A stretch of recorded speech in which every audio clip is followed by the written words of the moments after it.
The first Audi A7 was a real star. Great design, great technology, and great to drive. It was a car that was met with nearly universal acclaim.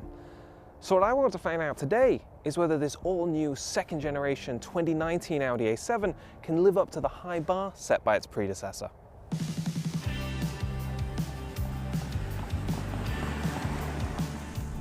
The A7 makes a great first impression before you even get in, especially with this fantastic light show that you get as soon as you unlock the car.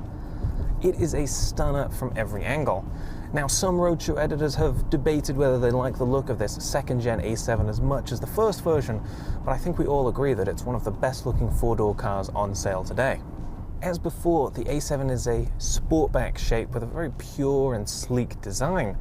Audi uses lights to help define the shape of this car, from the binary code-inspired elements in the headlights up front and the UFO line in the taillights around back.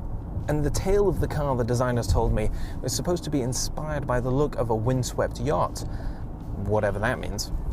As with the last version, the A7 is a hatchback, and behind the second row of seats you have about as much space as in an Audi Q5 SUV. And one of my personal favorite features, it's still got a pop-up rear spoiler. As lovely as it is to look at the Audi A7, it's even more of a treat to get inside and drive it. From behind the wheel, the car has exactly the sort of control weighting and responses you'd want in a car like this. It feels very delicate and light on its feet. It's very responsive. It rides extremely well on all types of roads. That's even though mine has the optional sport suspension. That means it sits about 3/4 of an inch lower than the base A7. And it's also extremely quiet in here as well. You know, one of the most telling things for me about how quiet a car is whether I have to raise my voice and shout when we're doing these in-car segments. And in this car, I could probably pretty much whisper to you.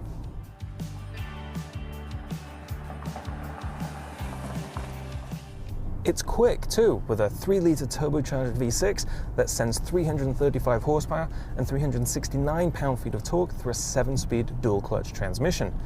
Quattro all-wheel drive is standard, which is much appreciated on a snowy day like today in February.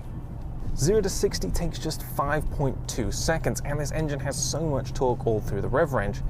However, there are times when it takes a beat before you get that power. You put your foot down, and you have to wait as the transmission downshifts and the turbo spools up a little bit. If you really need instant responsiveness, putting it in sport mode definitely helps. This engine also has a 48-volt mild hybrid system. That helps save just a little bit of fuel, and it makes those stop-start operations at traffic lights a little smoother.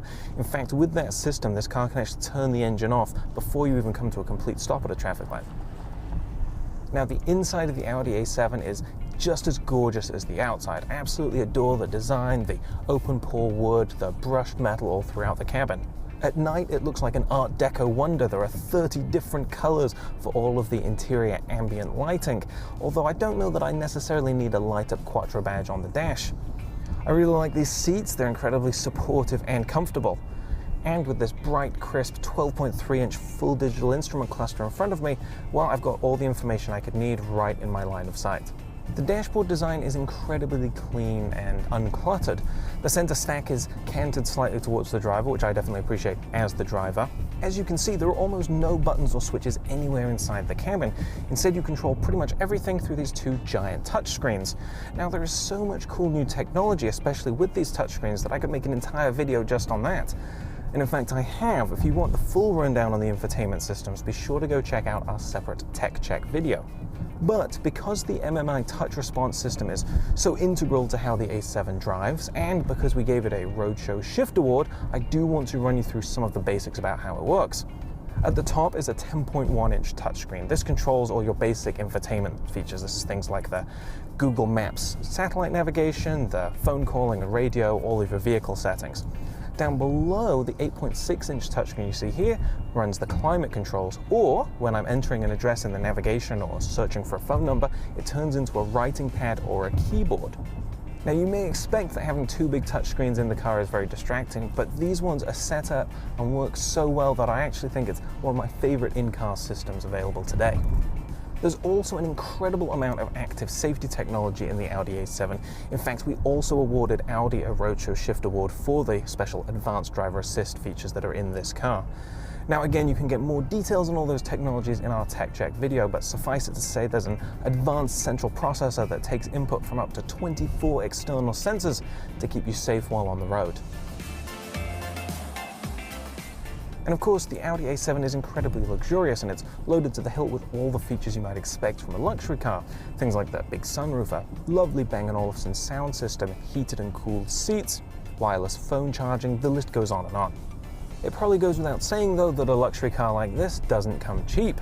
The 2019 Audi A7 starts at about $69,000. The one I'm driving right now has an as-tasted price of $83,000, which is certainly a lot, but when you consider all the features that this car has, well, I think I'd be happy to pay that number.